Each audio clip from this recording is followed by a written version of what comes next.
Kenalkan, nama saya Alexander dari kelas 10-1.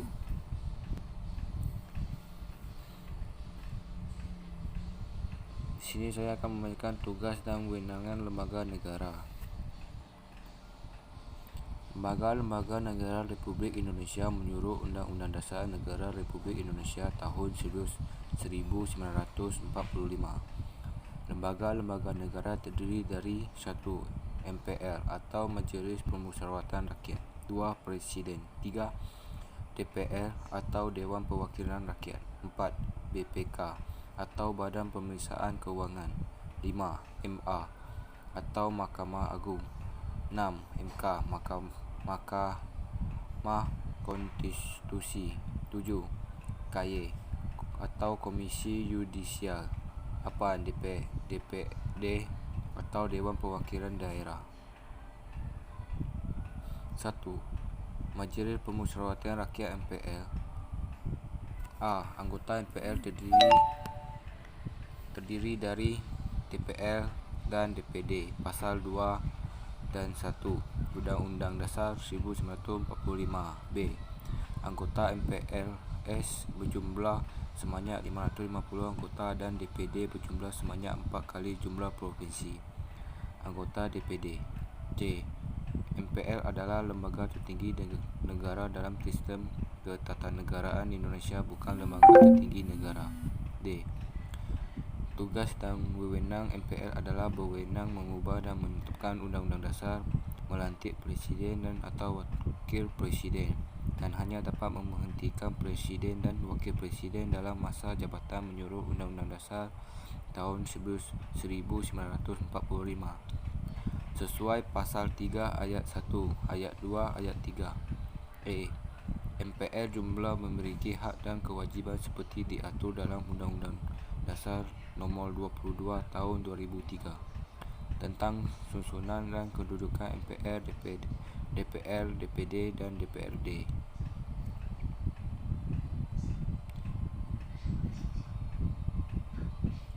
2. Presiden. A. Presiden dan wakil presiden dipilih langsung oleh rakyat dalam pasangan calon pasal 6 ayat 1 Undang-Undang Dasar Negara Republik Indonesia tahun 1945. B. Syarat menjadi presiden diatur lebih lanjut dalam Undang-Undang Negara Republik Indonesia tahun 1945. Pasal 6 ayat 2 Undang-Undang Dasar Negara Republik Indonesia tahun 1945. C. Kekuasaan presiden menurut Undang-Undang Negara Republik Indonesia tahun 1945. 1. Membuat undang-undang bersama DPR pasal 5 ayat 1 dan pasal 20. 2. Menetapkan peraturan pemerintah pasal 5 ayat 2. 3. Memegang kekuasaan tertinggi atas angkatan darat, laut, dan udara pasal 10. 4. Menyatakan perang, membuat perdamaian dan perjanjian dengan negara atas dan persetujuan DPR pasal 11.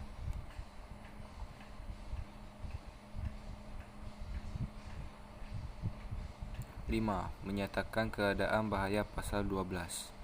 6. Mengangkat dan menerima duta dan konsul dengan memperhatikan pertimbangan DPR pasal 13. 7. Memberi gerasi dan rehabilitasi dengan memperhatikan pertimbangan MA pasal 14 ayat 1.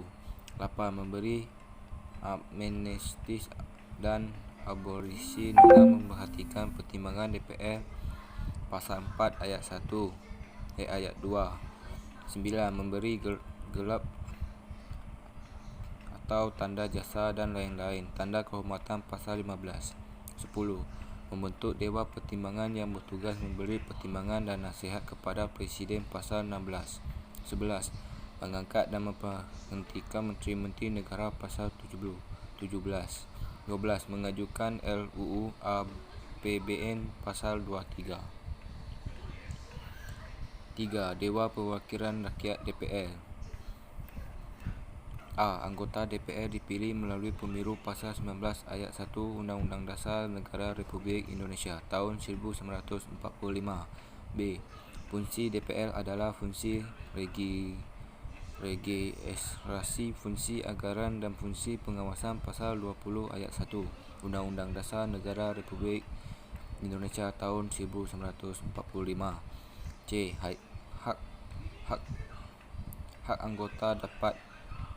Hak anggota DPR adalah hak interpelasi, hak angket dan hak menyatakan pendapat pasal 20 ayat 2 Undang-Undang Dasar Negara Republik Indonesia tahun 1945. D. Hak anggota DPR dan hak mengajukan pertanyaan, hak menyampaikan usul atau pendapat dan hak imunisasi pasal 20 ayat 3 Undang-Undang Dasar Negara Republik Indonesia tahun 1945. 4. Badan Pemeriksaan Keuangan (PBK). A. PBK merupakan lembaga yang bebas dan mandiri dengan tugas khusus untuk memeriksa penggolongan dan tanggungjawab keuangan negara pasal 23 ayat 1 Undang-Undang Dasar Negara Republik Indonesia tahun 1945. B. Khasiat pemeriksaan PBK diserahkan kepada DPR, DPD dan DPRD. Pasal 2 ayat 2 Undang-Undang Dasar Negara Republik Indonesia tahun 1945. 5. Mahkamah Agung (MA). A. MA merupakan lembaga negara yang memegang kekuasaan kehakiman di samping sebuah mahkamah konstitusi di Indonesia. Pasal 24 ayat 2 Undang-Undang Dasar Negara Republik Indonesia tahun 1945. MA membawahi peradilan di Indonesia. Pasal 24 ayat 2 Undang-Undang Dasar Negara Republik Indonesia tahun 1945. C. Kekuasaan kehakiman merupakan kekuasaan merdeka untuk menyelenggarakan peradilan guna menegakkan hukum dan keadilan. Pasal 24 ayat 1 Undang-Undang Dasar Negara Republik tahun 1945. Mahkamah Konstitusi (MK). Mahkamah Konstitusi memiliki kewenangan 1. Mengadili pada tingkat pertama dan terakhir UUD terhadap Undang-Undang Dasar Negara Republik Indonesia tahun 1945. 2. Memutuskan sengketa kewenangan lembaga negara yang kewenangannya diberikan oleh Undang-Undang Dasar Negara Republik Indonesia tahun 1945. 3. Memutuskan membubarkan partai politik. 4. Memutuskan hasil perselisihan tentang pemilu. Pasal 24 ayat 1 Undang-Undang Dasar Negara Republik Indonesia tahun 1945. 5. Memberi putusan atas pendapat DPR mengenai pelanggaran presiden atau wakil presiden menurut Undang-Undang Dasar. Pasal 24 ayat 2 Undang-Undang Dasar Negara Republik Indonesia tahun 1945. B. Mahkamah Konstitusi beranggotakan 9. 3 anggota diajukan MA, 3 anggota diajukan DPR, dan 3 anggota diajukan Presiden. 7. Komisi Yudisial atau KY. KY adalah lembaga mandiri yang dibentuk Presiden atas persetujuan DPR. Pasal 24 ayat 3 Undang-Undang Dasar Negara Republik Indonesia tahun 1945. B. KY berwenang mengusulkan pengangkatan Hakim Agung serta menjaga dan menegakkan kehormatan, keluhuran martabat dan perilaku hakim. Pasal 24 ayat 1 Undang-Undang Dasar Negara Republik Indonesia tahun 1945. Dewan Perwakilan Daerah (DPD). A. DPD merupakan bagian anggota MPR yang dipilih melalui pemilu dari setiap provinsi. DPD merupakan wakil-wakil provinsi. C. Anggota DPD berdomisili di daerah pemilihannya selama bersidang bertempat tinggal di Ibukota Negara Republik Indonesia. UUD nomor 22 tahun 2003. D. DPD berhak mengajukan rancangan undang-undang yang berkaitan dengan ekonomi daerah dan yang berkaitan dengan daerah. Sekian, terima kasih.